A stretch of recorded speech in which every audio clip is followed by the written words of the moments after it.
आता दिसतोय? नाही.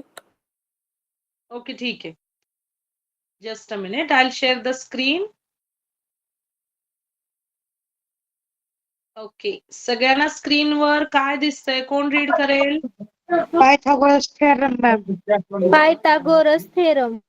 ओके, पायथागोरस काय आहे रे? हे नाव आहे का काय आहे? तुम्हाला माहितीये का? नाव आहे. हो मॅम. नाव आहे मॅम आणि ते त्यांचा गणित थेरम तज्ञाचे आहे. नाव आहे मॅम. Yes, absolutely correct. आणि त्यांनी काय डेव्हलप केलं किंवा काय इंट्रोड्यूस केलं आपल्याला? मॅम त्यांनी एक पायथागोरस थेरम म्हणून एक तयार केला. ओके, थेरम माहिती का रे सगळ्यांना? काय आहे थेरम? हो मॅम. मी सांगू. ओके, भाग्यश्री बोल. येस, भाग्यश्री.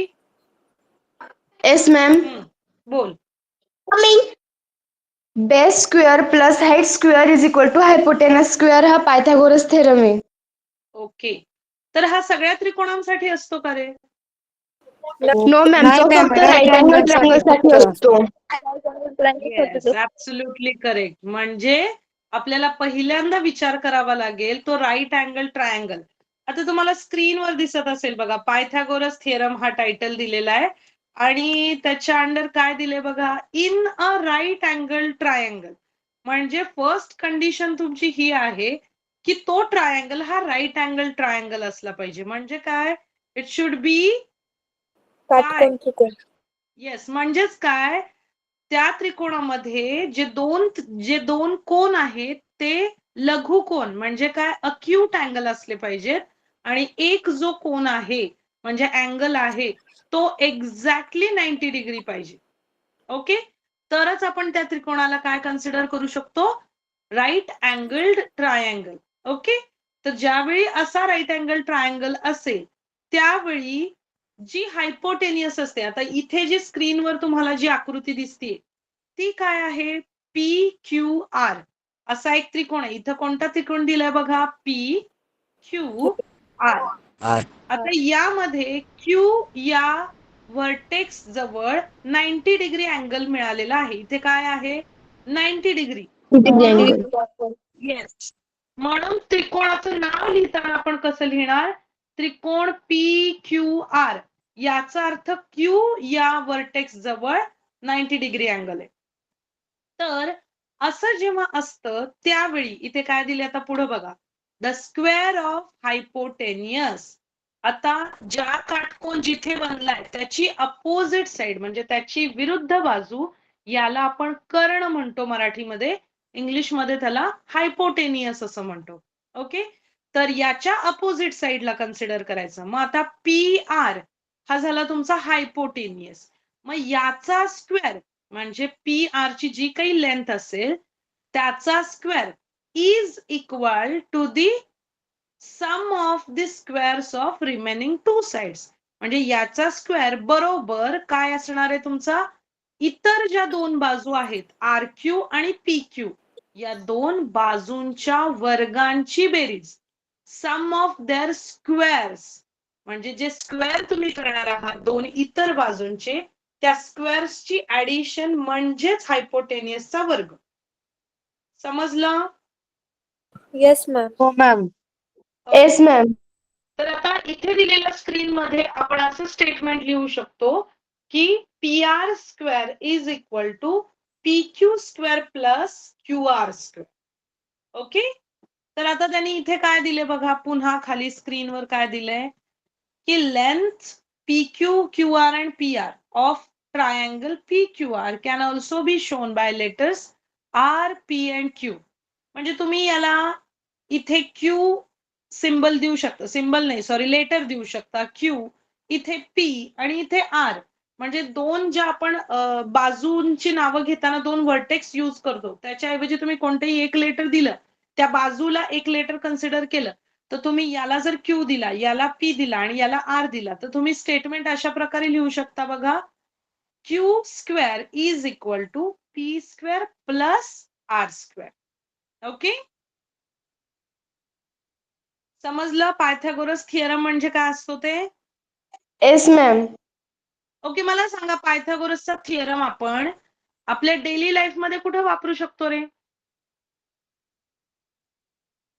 मॅम जमिनीवरून एखाद्या बिल्डिंगचा कोण मोजण्याचे हाईट मोजण्यासाठी. Absolutely correct. Very good, very good. हा. मॅम मला डाऊट होता, विचारू का? मला हे थेरम आहे ना ते समजलं नाही, मग रिपीट करता का? हो रिपीट करते. पण आपला आधी प्रश्न जो आहे तो कंटिन्यू करू आपण. अजून कुठे कुठे वापरता रे तुम्ही पायथागोरस थिअरम?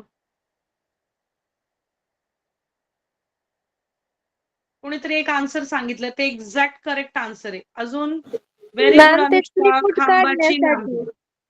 हा ते त्रिकूट काढण्यासाठी पण वापरतो.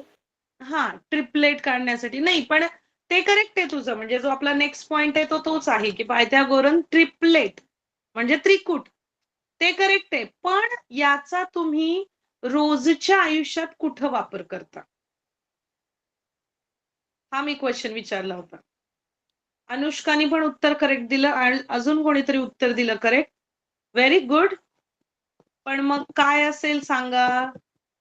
याचा वापर काय आहे? तुम्ही जेव्हा शिकता एखादी गोष्ट तेव्हा तुम्हाला त्याचा वापर कशासाठी होतो किंवा ऍप्लिकेशन काय आहे त्या गोष्टीचे हे तुम्हाला लक्षात आलं पाहिजे. Yes or no? Yes ma'am. हा. Yes ma'am. Yes ma'am. तर अजून कोण सांगेल कुठं वापरता तुम्ही?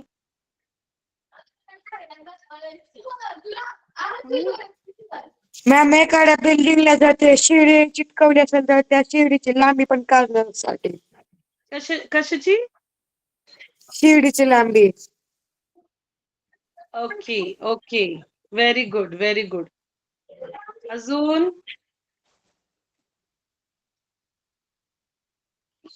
बघा विचार करा की कुठे तुम्हाला काटकोन दिसतो किंवा कुठे तुम्ही हायपोटेनियस बघता, त्याचा कसा वापर करू शकता? मॅम एखादं झाड आहे आणि त्याची जी सावली पडते तर ती सावली मोजण्यासाठी आपण करू शकतो. Yes, very good very good. अजून आठवा बघू.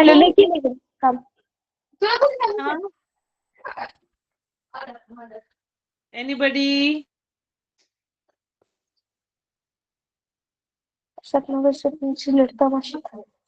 काय?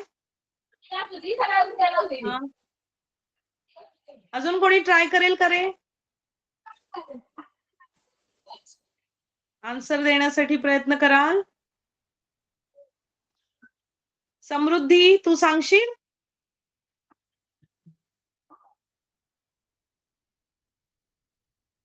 बघा तुम्हाला 9वी मध्ये त्रिकोणमिती हा एक चॅप्टर होता, आठवतंय का? हो. त्यामध्ये तुम्ही या पायथागोरसचा वापर केला होता का रे? हो. Yes ma'am. इस्त्री मोडत नसते एकदा केलेली, कडक करतेत बाबा पाणी टाकून इस्त्री. श्रावणी माईक ऑफ कर. मॅम एखाद्या फ्रेमसाठी, एखाद्या फोटोसाठी. म्हणजे कशा प्रकारे? मॅम फ्रेम चौकोनी असते ना, मग तिथे राईट अँगल मोबाईल. ओके, तुम्ही ट्राय केलं एक्झॅक्टली. काही जणांनी एकदम व्यवस्थित उत्तर दिले, व्हेरी गुड. तर आता बघा तुम्ही कोणती बिल्डिंग मोठी बघत असाल आणि तुम्हाला त्या बिल्डिंगची उंची शोधायची असेल, म्हणजे आता तुम्हाला माहिती की इथे 7 फ्लोअर आहेत किंवा 8 फ्लोअर आहेत, पण एक्झॅक्ट उंची काय आहे, जमिनीपासून त्या बिल्डिंगची उंची काय आहे? तर अशा वेळी जमीन आणि ती बिल्डिंग यामध्ये काय असतो? काटकोन असतो. Yes or no? म्हणजे इथे अँगल जो बनलेला असतो तो 90 डिग्री असतो. तुम्हाला माझी स्क्रीन, माझा व्हिडिओज दिसत नाहीये का रे? दिसतोय मॅम. नाही, मी दिसतीये का तुम्हाला?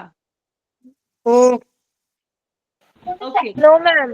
तर अशा प्रकारे इथे जो कोन झालेला असतो तो 90 डिग्री असतो. मग ही जी बिल्डिंग आहे याची जर लांबी मोजायची असेल तर यावेळी सुद्धा तुम्ही पायथागोरसचा वापर करू शकता. म्हणजे समजा इथे तुम्ही कन्सिडर केली स्लांट लाईन. स्लांट लाईन म्हणजे तो हायपोटेनियस होणार आणि बेस जो आहे ती तुमचं ग्राउंड येणार आणि जी व्हर्टिकल लाईन आहे ती तुमची बिल्डिंग येणार. ओके, समजलं? हो मॅम. Yes ma'am. ओके, तर अशा प्रकारे तुम्ही पायथागोरस थिअरम वापरू शकता तुमच्या डेली लाईफ मध्ये सुद्धा. तर आता आपल्याला पुढचा पॉइंट जो आहे तो बघायचा आहे, तो आहे पायथागोरन ट्रिपलेट. आता ट्रिपलेट म्हणजे काय बघा. I read the statement first.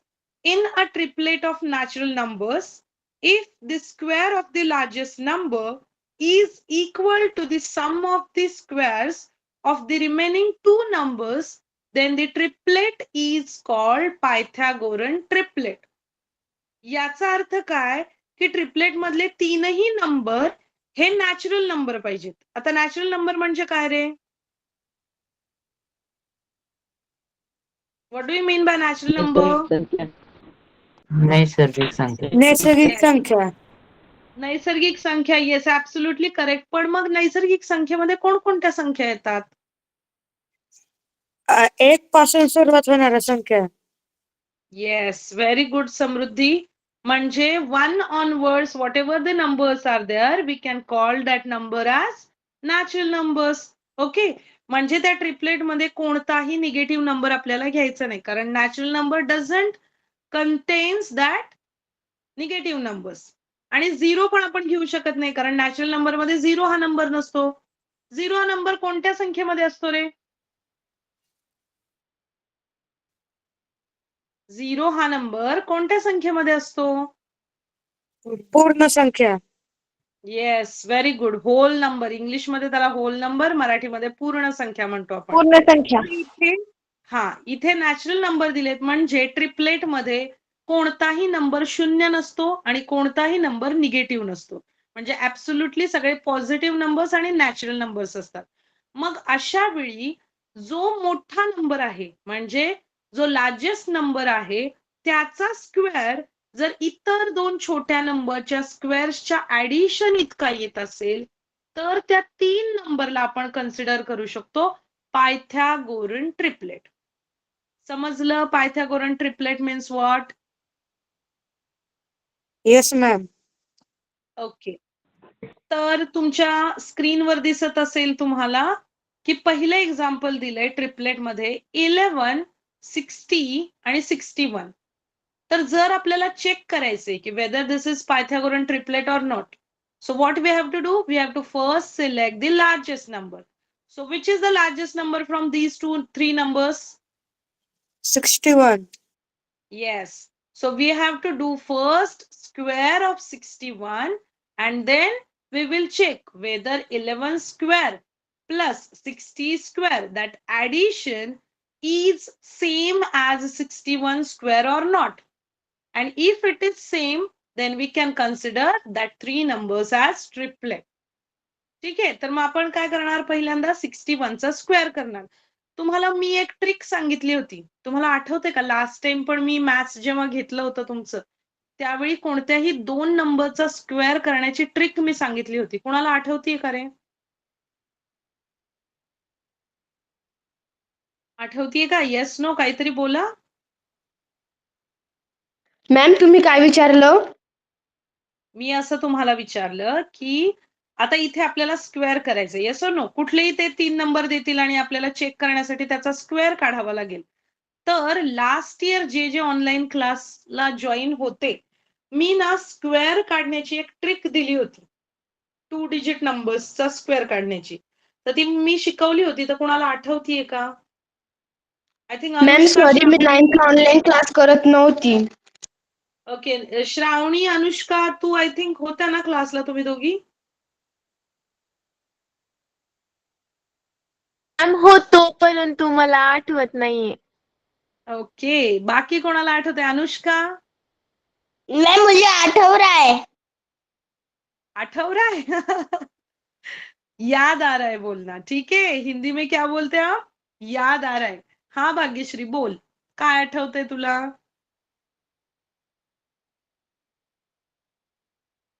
Bhagyashree, जसं आठवेल तसं सांगा, चुकलं तरी चालेल. मॅम खाली डाळ सांडली होती, मी ती डाळ भरत होती, माझा भाऊ बोलत होता की आठवतंय. अच्छा ठीक आहे. बाकी कोणाला आठवतंय का रे? No ma'am. ओके. कोणालाच नाही आठवत? मग मी सांगायचं का? मैम मैं मेरी बहन के साथ पढ़ रहा था इसलिए याद। ओके ओके ओके ठीक आहे. बघा आता मी स्क्रीनवर तुम्हाला ती ट्रिक लिहून देते. बघा सगळे लक्ष द्या. तुम्हाला आज इंटरेस्टिंग एक ट्रिक मिळेल की कसा स्क्वेअर काढायचा. फक्त 2 डिजिटचाच आपण काढू शकतो. ठीक आहे. तर आता समजा तुमचा नंबर आहे 25. ठीक आहे. 25 हा नंबर आहे. तर पहिल्यांदा काय करायचं, याचा स्क्वेअर करायचा. याचा स्क्वेअर मी केला 25. ठीक आहे. याचा स्क्वेअर करायचा. पण लिहिताना तो कसा लिहायचा? आता 2 चा स्क्वेअर 4 असतो. पण तो 04 असा लिहायचा, म्हणजे 2 डिजिट मध्ये लिहायचा. त्याच्यानंतर या जागी याच्या खाली काहीच लिहायचं नाही. त्याच्यानंतर हा 2 आहे, 2 ने 5 ला मल्टिप्लाय करायचं. 5 दुणे 10 आणि 10 ला पुन्हा काय करायचंय आपल्याला? 10 ला 2 नी गुणाकार करायचा. 10 दुणे किती येतात? 10 टू जा 20. 20. ठीक आहे. आणि याची आपल्याला ऍडिशन करायची आहे. बघा 5 आणि इथे काहीच नाही म्हणजे खाली 5 येणार. 2 अधिक 0 म्हणजे 2. 4 अधिक 2 म्हणजे 6. तर 25 चा वर्ग 625 असतो का रे? हो. Yes ma'am.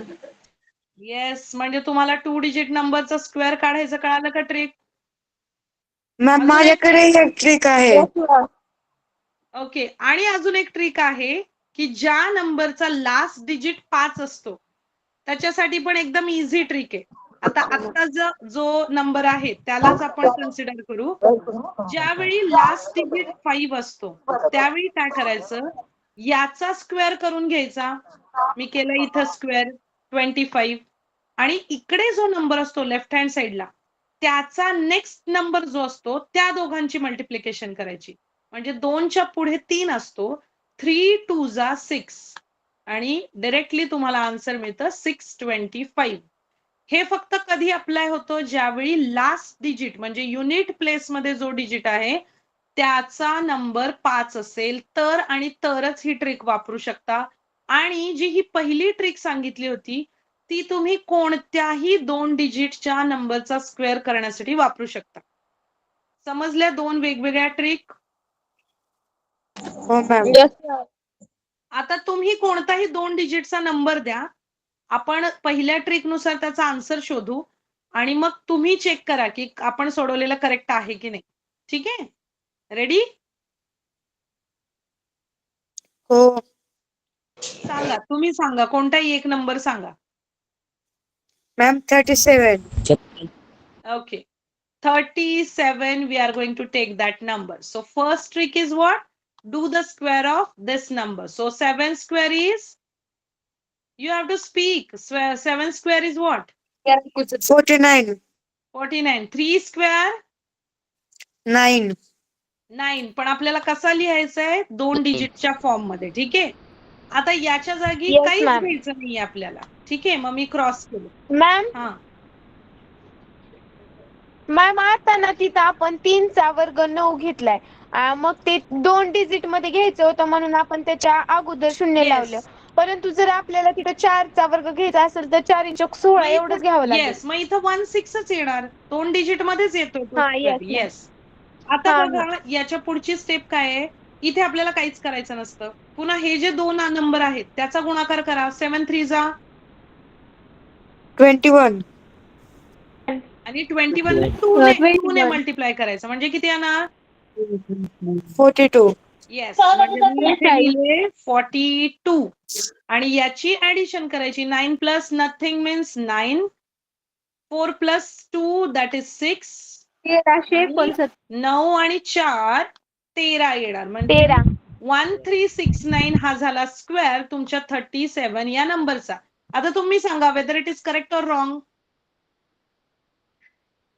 करेक्ट ओनली ना? Correct ma'am. Yes or no? हो मॅम. बरोबर आहे. Yes. Sure? Understood? Yes ma'am. Yes ma'am. मग आता तुम्ही Yes, ma'am. कोणत्याही 2 डिजिट नंबरचा स्क्वेअर करू शकाल? हो. ओके, मी हो. नंबर देऊ आता तुम्ही करा.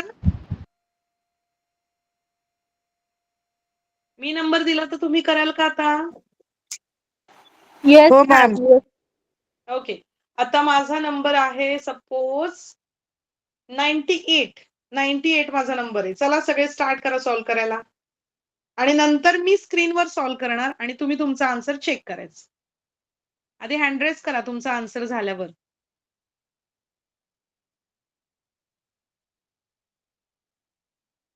ओके, वाव, इतकं फास्ट झालं. Samruddhi, Datta Mane, Shravani, very good. Yes, ma'am. Okay, तर आता मी स्क्रीनवर सॉल्व्ह करते, तुम्ही तुमचा आन्सर रिचेक करायचं. ठीक आहे, मी इकडे सॉल्व्ह करते. 98 मी नंबर दिला होता. 8 चा स्क्वेअर मी पहिल्यांदा करणार, दॅट इज 64.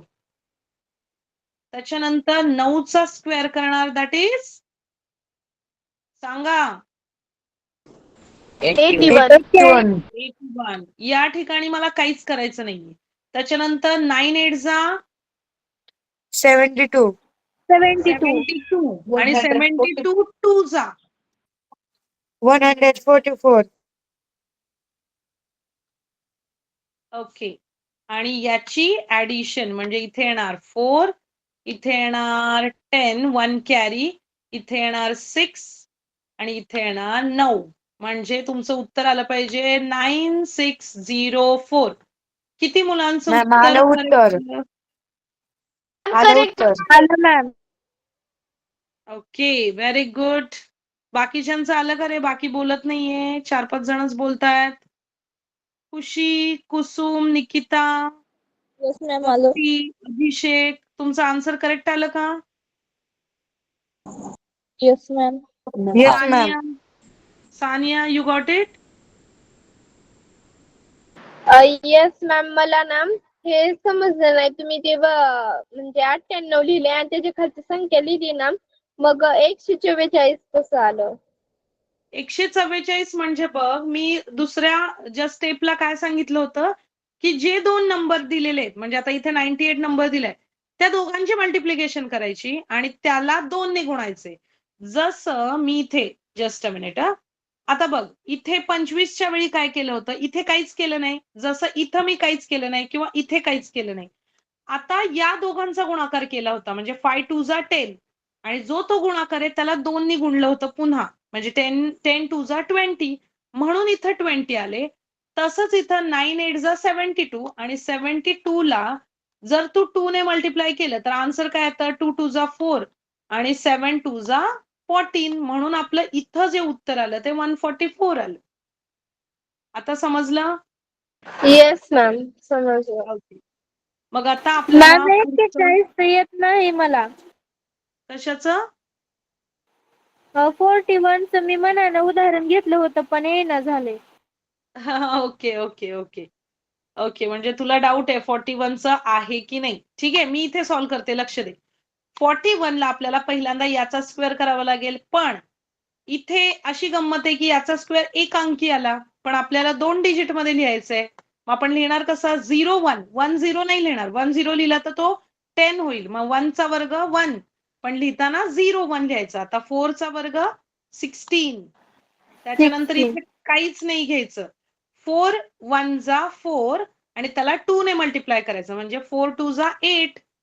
म्हणजे आता इथे ऍडिशन माझी होणार नाही, मी इकडे लिहिते. ऍडिशन येणार 1 6 8 1, म्हणजे 1681.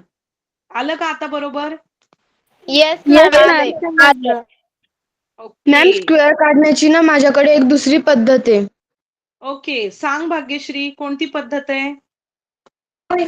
मॅम, आता 98 आहे ना, मग हम्म 100 मधून 98 मायनस केले तर 98 आणि 100 मध्ये 2 चा फरक आहे. हम्म मग 98, मग बाजूला 02 लिहून घ्यायचा हम्म आणि मग -2 करायचा, कारण 98 चा आणि 100 चा 2 चा फरक आहे ना. हम्म मग 98 मधून 2 मायनस केले तर उरतात 96. मग हम्म 04च्या बाजूला 96 लिहायचा आणि आन्सर आलं 9604. ओ व्हेरी गुड. अजून एखादा क्वेश्चन सांग बघू. अजून एखादा डिजिट. समजा 68 नंबरचं सांग आता. 68 चा कसं करणार तू? मॅम मी सॉल्व करते हा. ओके. Very good. अशा ट्रिक तुम्हाला येत असतील तर फटाफट गणित सॉल्व्ह होतात, हो ना? मॅम आता Yes or सांगितली no? ती पण मॅम माझ्याकडं येस काय? हा बोल, कोण बोलत होतं? मॅम माझ्याकडे त्रिकुट असतं ना त्याची एक ट्रिक आहे. अच्छा, त्रिकूटची. Okay okay. ती भाग्यश्री सॉल्व्ह करेपर्यंत मी तुम्हाला आपला जो पुढचा पॉइंट आहे ट्रिपलेटचा आपल्याला चेक करायचा होता, तर तिथे आपण जाऊया.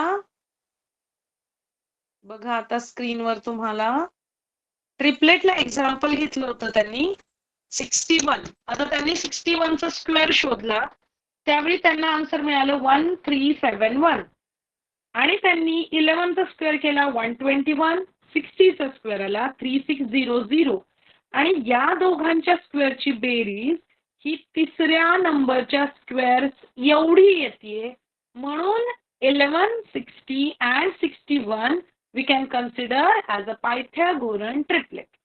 ओके. तर आता पुढे काय दिले बघा त्यांनी. जर असं असेल तर इथे बघा, verify that 3, 4, 5, 5, 12, 13, 8, 15, 17, then 24, 25, 7 are Pythagorean triplets. म्हणजे तुम्हाला हे चेक करायचंय की ते ट्रिपलेट्स आहेत की नाहीत. तर सुरुवात कशी करणार तुम्ही? 3 नंबर मधला जो सगळ्यात बिगेस्ट नंबर आहे, म्हणजे सगळ्यात मोठा नंबर आहे, तो तुम्हाला कन्सिडर करायचा आहे ऍज अ त्याचा वर्ग. येस. म्हणजे 5 चा वर्ग जर तुम्ही केला तर तो आला 25 आणि पुन्हा 3 चा वर्ग 9 आणि 4 चा वर्ग 16, म्हणजे 16 plus 9 is equal to 25 means we are getting the same value as of 5 squares. Yes or no? So we can consider 3, 4, 5 as a Pythagorean triplet. कळालं पहिलं एक्झाम्पल? Yes ma'am. मॅम त्याच्यानंतर आहे 5, 12 आणि 13. आता तुम्ही सांगा, येईल का रे 5, 12, 13 हे ट्रिपलेट? सॉल्व करा. चला सॉल्व करा. येते मॅम. येते. ओके. 13 चा स्क्वेअर मला सांगा काय असतो? 13 स्क्वेअर 169. 169. 5 चा स्क्वेअर आहे 25. 12 चा स्क्वेअर आहे 144. 144 plus 25 we are getting the same as 13 square means it is 169 means 5, 12 and 13 also considered as Pythagorean triplet. समजलं? Yes ma'am. Yes ma'am. आता त्यांनी काय दिले बघा खाली. Numbers in Pythagorean triplet can be written in any order. म्हणजे असं compulsory नाहीये की छोटा त्याच्यानंतर मोठा त्याच्यानंतर मोठा नंबर लिहायला पाहिजे. तुम्ही कोणत्याही ऑर्डर मध्ये ते 3 नंबर लिहू शकता. म्हणजे बिगेस्ट नंबर तुम्ही फर्स्ट लिहू शकता, मिडल लिहू शकता किंवा लास्ट लिहू शकता. Okay. There is no any compulsion regarding that order of that numbers. Understood? Yes ma'am. Yes ma'am. Okay, so shall we move to next point? Yes ma'am. Okay. आता इथे एक फॉर्म्युला दिलेला आहे. एक्स्ट्रा इन्फॉर्मेशन साठी दिलेला आहे. त्यांनी काय फॉर्म्युला दिलाय बघा. जर ए बी सी हे 3 नॅचरल नंबर असतील आणि ए हा बी पेक्षा मोठा असेल तर कंडिशन काय दिली आहे? If A is greater than B then a square plus b square, then a square minus b square and 2ab is Pythagorean triplet. आणि ते त्यांनी इथे एक्सप्लेन केले. म्हणजे काय केलं, याचा स्क्वेअर केलेला आहे, पुन्हा याचा स्क्वेअर केलेला आहे आणि या दोन स्क्वेअर्सची ऍडिशन याचा वर्ग येतो. म्हणजे बघा इथे जे दिलेलं आहे त्यानुसार त्यांनी हे फक्त तुम्हाला एक एक्स्ट्रा फॉर्म्युला दिलेला आहे. काय दिलेला आहे की पायथागोरन ट्रिपलेट कोणतं असतं, ए स्क्वेअर प्लस बी स्क्वेअर, ए स्क्वेअर मायनस बी स्क्वेअर 2ab. पण ही कंडिशन कधी आपण घेऊ शकतो, जेव्हा ए हा बी पेक्षा मोठा दिलेला असेल तर. ओके, तर आता कशा प्रकारे आपण ते वापरू शकतो ते तुम्हाला खाली दिले बघा. इथे दिले फॉर एक्झाम्पल. आता फॉर एक्झाम्पल काय, if we take A is equal to 5 and B is equal to 3, म्हणजे ए आणि बी ची व्हॅल्यू त्यांनी दिलेली आहे 5 आणि 3. तर अशा वेळी तुम्हाला काय करायचंय, इथे काय दिले बघा, ए स्क्वेअर प्लस बी स्क्वेअर हा त्यांनी पहिल्यांदा शोधला. म्हणजे 5चा स्क्वेअर 25, 25 आणि इथे 9 म्हणजे उत्तर आलं इथं 34. त्याच्यानंतर ए स्क्वेअर मायनस बी स्क्वेअर म्हणजे हा याचा स्क्वेअर 25 मायनस 9 म्हणजे इट इज 16 आणि 2ab म्हणजे 2 इंटू 5 इंटू 3 म्हणजे इथे मिळणार तुम्हाला 30. मग तुम्हाला चेक करायचं, तुम्हाला आता हे 3 नंबर मिळाले. मग ते जे 3 नंबर आहेत 34, 16 आणि 30 is Pythagorean triplet or not, that you have to check. कसं चेक करणार, पुन्हा एकदा बघा.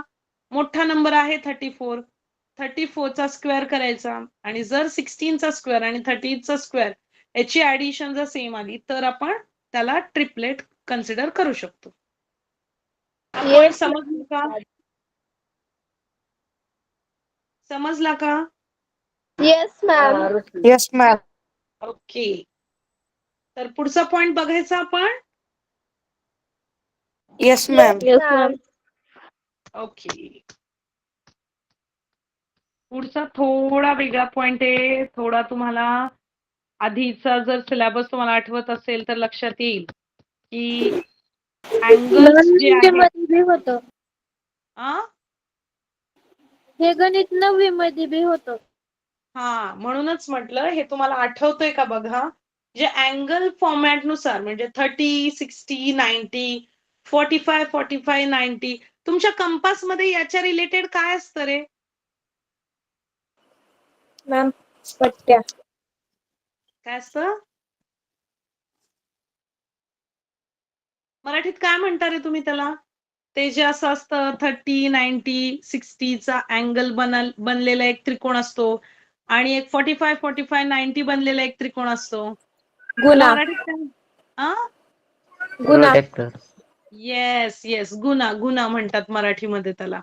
ओके, तर आता त्या प्रकारच्या कोनांचा आपल्याला वापर करायचा आहे आणि आपल्याला आन्सर शोधायचे आहेत दिलेल्या क्वेश्चनचे. तर आता आपण बघूया की काय दिलेली आहे माहिती बघा. Last year we have studied the properties of right angle triangle with the angles 30, 60, 90 and 45, 45, 90. So पहिली प्रॉपर्टी जी आहे ती 30, 60 आणि 90 ही आपल्याला बघायची. आता if acute angles of a right angle triangle are, आता 90 आहे म्हणजे ऑब्व्हियसली जे दोन बाकीचे आहेत ते अक्यूट अँगल असतील. ते ऑप्ट्यूस अँगल असतील का रे? नाही. नाही का मॅम. नसणार? का नसणार? कारण मॅम तिन्ही कोणाच्या मापांची बेस फक्त 180 असते.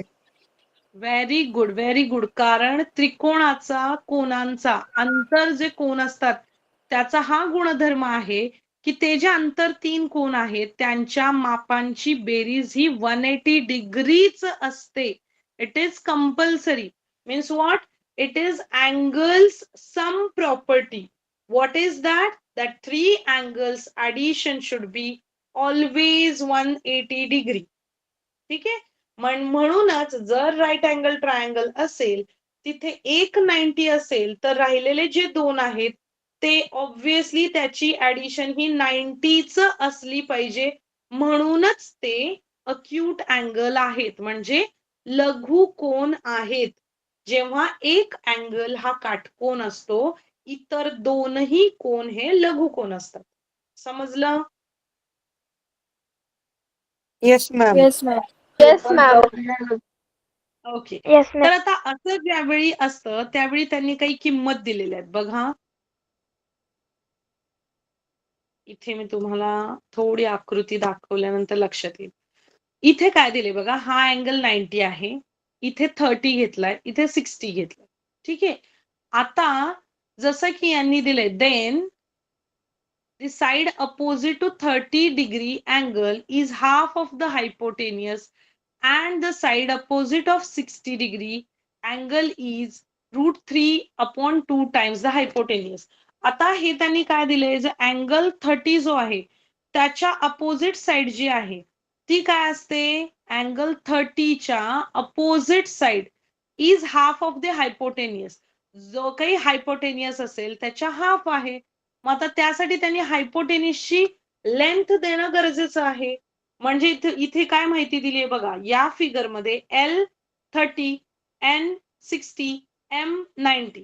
मग साइड अपोजिट 30 डिग्री अँगल, 30 डिग्रीच्या अपोजिट साइड जी MN आहे ती हाफ ऑफ LN आहे. म्हणजे ती जो काही कर्ण आहे त्याच्या निम्मी आहे. कोणती बाजू, opposite side of 30 degree angle, 30 अंशाच्या कोनाच्या विरुद्ध बाजू ही जो काही हायपोटेनियस म्हणजे कर्ण आहे त्याच्या निम्मी असते. It is a rule. आणि त्याच्यानंतर काय दिलेलं आहे बघा rule, side opposite to 60 degree angle. आता 60 डिग्रीच्या अपोजिट साइड जी आहे ती काय असते, √3/2 मल्टिप्लाय बाय हायपोटेनियस. म्हणजे जसं वरच्या मध्ये आपण 30 डिग्री अँगलला काय कन्सिडर केलं, हाफ ऑफ हायपोटेनियस, तसं 60 डिग्री अँगलच्या अपोजिट साइडला आपण कन्सिडर करू शकतो √3/2 into hypotenuse. Understood? Yes ma'am. सगळे आहेत की गेले रे? आहेत मॅम. होत मॅम. हा? आवाज काय येत नाहीये मग? इथे बघा मॅम, त्यांनी एक्झाम्पल. हा बोल. नेटवर्क. नेटवर्क. ओके. काय झालं? पाऊस चालू आहे. अरे बापरे, पाऊस चालू आहे का? येस हो ma'am. Ma'am. Yes ma'am. Okay. कुठे आहे रे पाऊस पण? वाघोली. मॅम धाराशिव जिल्हा. वाघोली, धाराशिव. अच्छा अच्छा, ओके. खूप जोरात चालू आहे का पाऊस मग? हो येस मॅम. मॅम. ओके. मग लाईट नाही गेली का तुमच्याकडे रे? नाही. ओके, कारण पाऊस आला की लाईट जाते, हो ना? हो मॅम. हो. ठीक आहे. तर आता आपल्याला बघायचंय, इथे जो काही आपण रूल बघितला, काय रूल बघितला, 30 डिग्री अँगलच्या अपोजिट साइड ही हायपोटेनिसच्या निम्मी असते आणि 60 डिग्री अँगलच्या अपोजिट साइड ही √3/2 मल्टिप्लाय बाय हायपोटेनियस. म्हणजे इथे त्यांनी आता किंमत दिली आहे बघा. किंमत काय दिली आहे इथे, की LN जर 6 असेल म्हणजे हायपोटेनियस जर 6 असेल तर MN काय येणार, 6/3 मीन्स इट इज 3 सेंटीमीटर. 3 आणि आणि आता LM म्हणजे ही बाजू 60 डिग्री अँगल, हा 60 डिग्री अँगल आहे, त्याच्या अपोजिट बाजू ही √3/2 मल्टिप्लाय बाय हायपोटेनियस. मग √3/2 गुणिले हायपोटेनियसची किंमत आहे 6. मग 2 3 जा 6 म्हणजे आन्सर आलं 3√3. 3 वर्ग 3. येस. हे कळालं कसं सॉल्व्ह केलं आपण? ओके. तर आता त्याच्या पुढचा क्वेश्चन, त्याचा पुढचा पॉइंट बघायचा आहे आपल्याला. Property of 45, 45, 90. पहिला बघितला 30, 60, 90. आता आहे 45, 45, 90. जसं की मी मगाशी म्हटलं तुम्हाला, ट्रायंगल जो राईट अँगल असतो त्यावेळी इतर दोन कोन हे अक्यूट अँगल असतात. म्हणजे जे 30, 60 होते ते पण अक्यूट होते आणि हे पण बघा 45, 45, that is also acute angle. So now what is the property, that if, I'll read this, if the acute angles of a right angle triangle are 45 degree and 45 degree, then each of the perpendicular sides is 1/√2 times the hypotenuse. आता इथे बघा 45 च्या समोरची आणि इथे पण 45 च्या समोरची. तर 45 अँगल आहे, अँगल दोन्हीकडे सेम आहे, म्हणून कोणताही तुम्ही अँगलच्या समोरची बाजू घेतली तरीही त्याचं उत्तर 1 divide by √2 multiply by hypotenuse हेच असणार आहे. कसं बघा, आता इथे ZY हा हायपोटेनियस आहे, कारण मॅम हम्म, तुमची स्क्रीन दिसत नव्हती. येस मॅम आता दिसते. मध्येच सग- ना बंद होते, तुमची स्क्रीन दिसत नाही. सगळ्यांना दिसत नव्हती का रे? दिसत होते मॅम. नो मॅम आता दिसते मॅम. ओके ओके, ज्यांना दिसत नसेल त्यांनी जिथे रेंज असेल तिथं बसा. कधी कधी आता तुमच्याकडे तर पाऊस पडतोय, तुम्हीच सांगितलं मला, मग रेंजचा थोडा इश्यू होऊ शकतो. तर लक्ष द्या आता. तर अशा वेळी हायपोटेनियस, समजा आता इथे हायपोटेनियस आपल्याला 6 दिला, तर 1/√2 मल्टिप्लाय बाय 6, मग 6/√2 हे तुमचं आन्सर झालं. तर अशा प्रकारे तुम्ही तुमची जी बाजू आहे त्या त्रिकोणातली ती शोधू शकता. इथे बघा काय दिले त्यांनी, इन ट्रायंगल XYZ. आता हा XYZ ट्रायंगल आहे, तर XY याची जर तुम्हाला किंमत शोधायची असेल तर हा जो हायपोटेनियस आहे ZY त्याची मल्टिप्लिकेशन होणार 1/√2 शी. म्हणजे फायनल आन्सर काय मिळणार तुम्हाला, XY is equal to 1/√2 multiply by ZY. मग XZ ची पण सेमच किंमत आहे, कारण हा पण 45 आहे, हा पण 45, म्हणजे याच्या विरुद्ध बाजू काय आणि याच्या विरुद्ध बाजू काय, याचं उत्तर तर सारखंच येणार आहे. म्हणजे जर ZX किंवा XY तुम्हाला शोधायचा असेल तर त्याची किंमत ही कर्ण म्हणजे हायपोटेनियस मल्टिप्लाय बाय 1/√2 याने मिळणार आहे. इथे एक एक्झाम्पल दिलेलं आहे. ZY जर 3√2 असेल, म्हणजे जो कर्ण आहे हायपोटेनियस आहे तो जर 3√2 दिलेला आहे, तर XY आणि ZX काय मिळेल, 1/√2, कारण तो रूल आहे 1/√2 मल्टिप्लाय बाय हायपोटेनियस. आता हायपोटेनियसच इथे 3√2 दिलाय, इथे 3√2 दिलाय, म्हणजे यातला √2 आणि यातला √2 हे दोघं एकमेकांना कॅन्सल होणार आणि उरणार ते फक्त answer 3 centimetre. Understood? Yes ma'am. Yes ma'am. समजलं? Yes ma'am. Sure? Yes ma'am. Yes ma'am. Okay okay. आता इथे काय दिले बघा, in 7th standard we have studied theorem of Pythagoras using areas of 4 right angle triangles and a square. So we can prove them the theorem by an alternative method. आता जो काही theorem तुम्ही बघितला होता तो त्यांनी एक ऍक्टिव्हिटी करून दाखवलेला आहे. तर आजचा होमवर्क हा असा आहे की तुम्हाला ही ऍक्टिव्हिटी रीड करायची आहे आणि तुम्हाला काय समजतं किंवा तुम्हाला त्या ऍक्टिव्हिटी वरून काय लक्षात आलं, हा होमवर्क आहे, ते सांगायचं. Okay okay ma'am. Yes ma'am. Okay. तर आपण आता नेक्स्ट क्लासमध्ये नेक्स्ट पॉइंट बघूया आणि आज इथे थांबूया. तुम्हाला काही डाऊट असेल तर विचारा. No ma'am, no doubt. No ma'am. Okay ठीक आहे, चलो bye bye. Bye ma'am. Bye ma'am. Bye bye, good night. Bye ma'am. Bye.